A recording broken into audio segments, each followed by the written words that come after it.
네, 반갑습니다, 여러분. 이번 시간은 수학 4단원 비와 비율 단원의 두 번째 시간입니다. 저번 시간에 배웠던 내용이 혹시 기억나시나요? 네, 두 수를 비교를 하는 방법에 대해서 배웠었죠. 첫 번째로는 뺄셈을 이용하는 방법이 있었고요. 두 번째로는 나눗셈을 이용하는 방법이 있었습니다. 두 방법의 차이점을 저번 시간에 봤었던 문제를 예를 들어서 설명을 하도록 하겠습니다. 한 모둠이 9명으로 구성이 되어 있을 때 6명은 준비를 하는 사람으로 지정을 했고 나머지 3명은 판매를 하는 사람으로 지정을 한다고 합니다. 자, 이때 모둠이 한 반에 한 개만 있는 게 아니겠죠? 모둠이 2개, 3개 이렇게 늘어나는 경우에는 각각의 경우에 두 수를 뺄셈을 해서 비교를 한다면 3명 차이, 또 6명 차이, 9명 차이 이렇게 조금씩 차이가 배로 늘어났지만 나누기를 이용해서 비교를 할 때는 어땠나요? 항상 준비하는 사람은 판매하는 사람의 2배가 되었었죠. 이 두 방법 중에서 이번 단원, 비와 비율 단원의 최종 목적에 더 가까운, 더 알맞은 방법은 무엇인지 천천히 계속 알아보도록 하겠습니다. 자, 그러면 짧은 동영상 하나 보고 시작하겠습니다. 비를 알 수 있어요. 야영장에서 저녁 식사는 모둠별로 준비를 해야 합니다. 준이네 모둠에서도 저녁 식사를 준비하고 있습니다. 우리 모둠은 저녁 메뉴를 뭐로 할까? 내가 카레를 가져왔어. 좋아. 한 봉지가 얼마 되지도 않네. 다 넣어야겠어. 잠깐만. 전에 어머니께서 집에서 카레를 만들 때 봤는데 카레 봉지 하나에 물을 얼마나 넣어야 하는지 알아야 한다고 하셨어. 카레 봉지 이리 줘봐. 카레 봉지를 건네받은 친구는 봉지 뒤에 적힌 맛있는 카레 만드는 방법을 읽어주었습니다. 준이와 친구들은 과연 카레를 잘 만들 수 있을까요? 모둠별로 저녁을 준비하고 있습니다. 요리를 하기 위해 필요한 재료의 양을 비교하는 방법을 알아봅시다. 네, 보신 것처럼 생활 속에서 비와 비율이 필요한 경우가 있습니다. 대표적으로 이렇게 요리를 할 때 재료들의 배합을 몇 대 몇으로 정확하게 맞추지 않는다면 맛없는 요리가 탄생하겠죠. 자, 그래서 이번 시간에 비와 비율에 대해서 조금 더 자세히 살펴보도록 하겠습니다. 네, 교과서는 76쪽이 되겠습니다. 네, 오늘의 학습 문제입니다. 비의 뜻을 알고 비의 기호를 사용하여 나타내어 보아요. 네, 비의 뜻을 정확하게 알아보고 또 기호를 사용해서 이 비를 나타내는 연습을 해보도록 하겠습니다. 네, 첫 번째 문제입니다. 저번 시간에 말했듯이 이렇게 문장으로 된 문제를 읽을 때 문제에서 주어진 조건이 중요하다고 했었죠. 네, 체크를 해가면서 읽도록 하겠습니다. 지혜네 모둠은 물 3컵에 포도 원액 2컵을 넣어서 포도주스 1병을 만들었다고 합니다. 자, 이때 마지막 문장 중요하다 했었죠. 물의 양과 포도 원액의 양을 비교하는 방법을 알아봅시다 라고 했습니다. 자, 우선 물이 조금 더 들어가는 상황인 것은 바로 눈에 보이고요. 자, 하나하나 차근차근 문제를 풀어가면서 두 양을 비교하는 방법을 알아보도록 하겠습니다. 자, 먼저 포도주스 1병을 만들기 위해 필요한 물의 양은 얼마라고 했었죠? 네, 3컵이라고 했었습니다. 자, 이렇게 쉬운 질문들이 왜 있냐면 여러분들과 제가 이미 했었던 여기 문제에 있는 조건을 놓치지 말라고 이런 기본적인 문제를 차근차근 풀어나가는 것도 하나의 연습이 될 수가 있기 때문에 꼼꼼히 풀어보시는 게 도움이 될 것 같습니다. 자, 그 다음에 포도주스 1병을 만들 때 포도 원액은 2컵이 필요하다고 했었습니다. 교과서에 적으시면서 천천히 따라오시기 바랍니다. 포도주스 1병을 만들 때 필요한 물의 양과 포도 원액을 이렇게 그림으로 색칠을 해서 나타내 보도록 하겠습니다. 네, 어렵지가 않죠? 물의 양은 3컵, 포도 원액은 2컵이 되겠습니다. 이번엔 1병이 아니고 2병을 만들 때는 얼마나 더 필요할까요? 자, 1병을 만들 때 이렇게 1컵만 차이 나게 넣었으니까 2병을 만들 때도 1컵만 차이 나면 될까요? 네, 아니겠죠, 당연히. 한 병과 한 병이 합쳐져서 두 병이 되는 것이기 때문에 또 한 병을 만드는 데 필요했던 물과 포도원액만큼 넣어준다면 자, 하나, 둘, 셋 그리고 포도원액은 하나, 둘 해서 자 이번엔 얼마만큼 차이가 납니까? 자, 2컵이 차이 나게 이렇게 섞는 양의 어떤 정도를 맞춰가면서 계속 늘려나가야겠죠. 자, 그랬을 때 2병과 3병을 덧칠을 한다고 하면 네, 이렇게 되겠습니다. 네, 그러면 저번 시간처럼 늘어가는 두 수를 비교를 한번 해보도록 하겠습니다. 교과서 중간에 있는 표가 있네요. 잠깐 시간을 드릴 테니까 여러분들이 직접 표를 완성해 보시기 바랍니다.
네, 정답 확인해 보도록 하겠습니다. 한 병을 만들 때는 2컵, 2병을 만들 때는 4컵, 3병을 만들 때는 6컵. 이런 식으로 배수로 늘어가겠죠. 자, 그러면 중요한 문제가 있네요. 이렇게 포도주스를 만들 때 계속 늘어가는 두 수를 비교하기 위해서는 뺄셈과 나눗셈 중 어떤 것으로 비교를 하는 것이 더 좋을까요? 네, 정답을 먼저 말씀드리자면 나눗셈입니다. 왜냐하면 적은 양을 만들 때에는 뺄셈으로도 충분히 해결이 되겠지만 만약에 포도주스 100병을 만들어라 이렇게 했을 때에는 정확한 양을 가늠하기가 힘들 텐데요. 나눗셈으로 비교를 하다 보면 몇 대 몇으로 포도주스와 물을 얼만큼 섞어야 될지 바로 감이 오겠죠. 네, 그렇게 해서 포도주스를 나눗셈으로 비교를 했을 때 물의 양과 원액의 양을 비교를 한번 해보도록 하겠습니다. 제일 처음에는 한 병 만들 때 있는 숫자를 가지고 비교를 해도 몇 대 몇인지 몇 배인지가 나오게 되겠습니다. 자, 물의 양을 먼저 보자면 3컵이고 포도원액의 양은 2컵이니 3 나누기 2를 한다면 네, 결과는 2분의 3이 되겠죠. 자, 그러면 어떻게 말할 수가 있을까요? 네, 물의 양이 포도원액 양의 2분의 3배. 이 2분의 3을 소수로 고친다면 네, 먼저 2분의 3을 분모가 10인 분수로, 즉 10분의 15로 만들어 준다면 이 2분의 3은 1.5라고 할 수가 있겠죠. 자, 그러면 물의 양은 포도 원액보다 1.5배를 넣어야 된다는 결론이 나오게 됩니다. 자, 이렇게 구했을 때는 선생님이 아까 말했듯이 100병을 만들려고 하더라도 물을 1.5배만큼만 넣으면 되는구나 라는 결론을 얻을 수가 있습니다. 우리가 비에 대해서 정확하게 정의를 내리고 정리를 하는 시간을 갖도록 하겠습니다. 상당히 헷갈리고 복잡한 부분이니까 네, 머릿속에 차근차근 정리를 하시기 바랍니다. 자, 먼저 한번 읽어보겠습니다. 자, 두 수를 나눗셈으로 비교를 하기 위해서 어떤 기호를 사용하는지 혹시 아시나요? 네, 이렇게 점 2개를 찍은 이 기호를 이용을 해서 몇 대 몇인지를 나타낸다고 합니다. 자, 그래서 이 기호를 사용해서 나타낸 것을 B라고 합니다.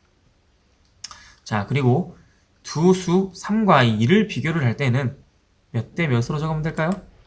네, 3대 2라고 쓰고 네, 방금 말했듯이 3대 2라고 읽게 됩니다. 자, 헷갈리는 부분은 이 다음 부분부터인데요. 3대 2를 어떻게 읽을 수 있는지 3가지 방법이나 있다고 합니다. 하나하나 살펴볼까요? 3과 2의 B라고 읽기도 하고요. 3의 2에 대한 B. 그러니까 2에 대해서 이 3이 얼마만큼인지를 말하는 것이기 때문에 3의 2에 대한 B라고 말을 한다고 합니다. 그리고 마지막으로 2에 대한 3의 B라고 읽기도 한다고 합니다. 자, 많이 헷갈리죠? 네, 선생님만의 외우는 방식인데요. 이 세 가지 표현법 모두 앞에 있는 숫자를 중심으로 서술을 하고 있습니다. 먼저 제일 첫 번째 것을 본다면 3과 2의 B, 3을 먼저 적었으니까 3이 중심이 되는 게 맞죠? 네, 두 번째 문장 살펴보겠습니다. 3의 2에 대한 B. 네, 이 문장에는 사실은 어떤 부분을 지워도 문장이 성립하는 것이 있는데요. 어느 부분을 지워도 될까요? 네, 여기 있는 2에 대한 이라는 부분을 삭제를 한다고 생각을 해봅시다. 자, 그랬을 때 3의 B, 말이 되죠? 그렇습니다. 이 2에 대한이라는 부분은 뒤에 있는 B를 설명해 주기 위한 말이고요. 결국에 중요한 것은 이 3의 B가 중요하다는 겁니다. 자, 역시나 앞에 있던 이 3이라는 숫자가 중심이 되죠. 자, 여기까지 이해를 하셨으면 다음 문장 보도록 하겠습니다. 2에 대한 3의 B라고 읽는다고 했습니다. 사실 두 번째 문장과 비슷합니다. 결국 여기에 있는 2에 대한이라는 말은 뒤에 있는 말을 꾸며주는 말이고요. 중요한 것은 이 3의 B가 얼마냐, 이게 중요한 것이라고 할 수가 있겠습니다. 자, 세 문장 모두 3이 중심이 된다는 것, 즉 앞에 있는 숫자가 중심이 된다는 것 기억하셔서 헷갈리지 않고 사용을 하셨으면 좋겠습니다. 자, 그리고 마지막입니다. B 3대 2에서 기호의 오른쪽에 있는 2는 뭐라고 할까요? 네, 기준량이라고 합니다. 자, 나는 3을 가지고 있어. 2를 기준으로 해서 이 3이 얼마가 되는지를 확인하는 것이기 때문에 뒤에 있는 2를 기준량이라고 합니다. 그리고 왼쪽에 있는 3은 비교하는 양이라고 할 수가 있겠습니다. 내가 진짜로 비교를 하고 싶은, 가늠을 하고 싶은 양은 앞에 있는 3이 되겠죠. 네, 많이 헷갈리시죠? 우리가 문제들을 조금 더 살펴보면서 조금 더 익혀보도록 하겠습니다. 77쪽 2번 문제를 살펴보도록 하겠습니다. 자, 알뜰 시장에서 물건을 팔면 일정 금액이 기부된다고 합니다. 자, 슬기는 판매 금액 1,000원당 얼마를 기부했다고 합니까? 1,000원당 3,000원을 기부했다고 합니다. 자, 이랬을 때 기부 금액과 판매 금액을 비교해 봅시다 라고 하였습니다. 만약에 판매 금액이 10,000원이라고 한다면 얼마가 기부가 될까요? 1,000원당 300원이었으니까 10,000원일 때는 3,000원이 기부가 되겠죠. 이런 식으로 B를 우리가 생활에 이용하는 겁니다. 네, 아래에 있는 문제들을 조금 더 살펴보도록 하겠습니다.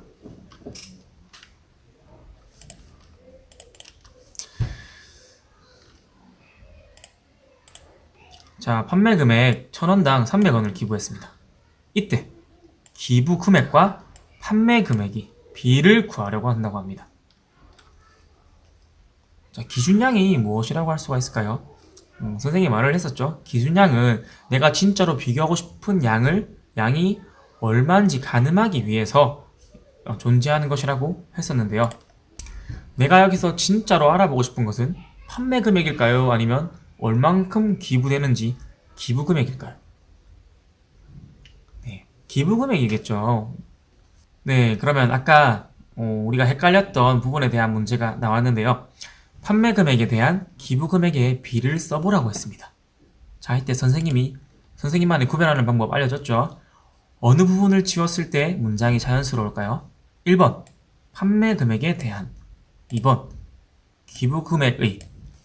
자, 하나하나 각각 없어졌다고 생각했을 때, 네, 이 판매 금액에 대한이라는 부분은 없어지더라도 뒤에 문장이 성립이 되지요. 자, 그렇다면 판매 금액과 기부 금액 중에 어떤 것이 중심이라는 얘기입니까?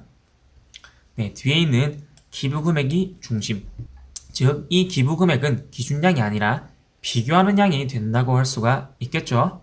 그러면 우리가 비교하는 양을 앞에 적어야 됐으니까, 자, 판매 금액이 뒤로 가고 기부 금액이 앞으로 오게 됩니다. 그렇게 해서 300대 100이라고 나타낼 수가 있겠습니다.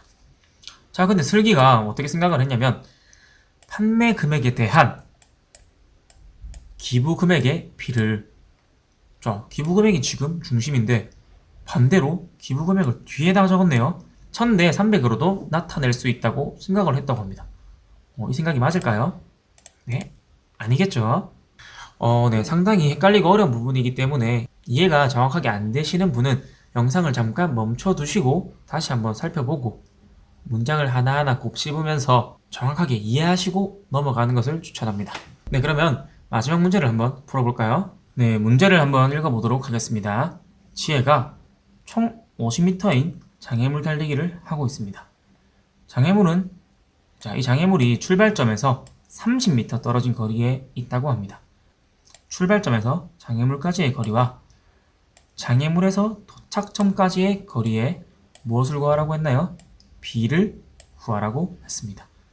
자, 그러면 우리가 무엇과 무엇을 비교하는지를 정확하게 알아봐야겠죠. 먼저 출발점에서 장애물까지의 거리, 출발점에서 장애물까지의 거리 얼마입니까? 네, 30m라고 나와 있네요. 자, 그리고 두 번째, 장애물에서부터 도착점까지의 거리. 네, 여기서부터 도착점까지의 거리니까 어떻게 구하면 되나요? 네, 총 50m니까 앞에 있는 거리 30m를 뺀다면 20m가 되겠습니다. 자, 그렇게 했을 때 30대 20이 되겠지요. 네, 이번 시간 내용 이해가 잘 되시나요? 오늘 배운 내용들은 사실 선생님들도 가끔씩 실수할 정도로 많이 헷갈리고 어려운 부분인데요. 수익도 푸시고 또 교과서에 있는 문제들도 천천히 다시 살펴보시면서 꼭 자기 머릿속에 차곡차곡 정리를 하시기 바랍니다. 이번 시간은 비에 대해서 알아봤다면 다음 시간에는 비율에 대해서 또 배워보고 공부하는 시간을 갖도록 하겠습니다. 저는 또 다음 시간에 찾아오도록 하겠습니다. 좋은 하루 되세요.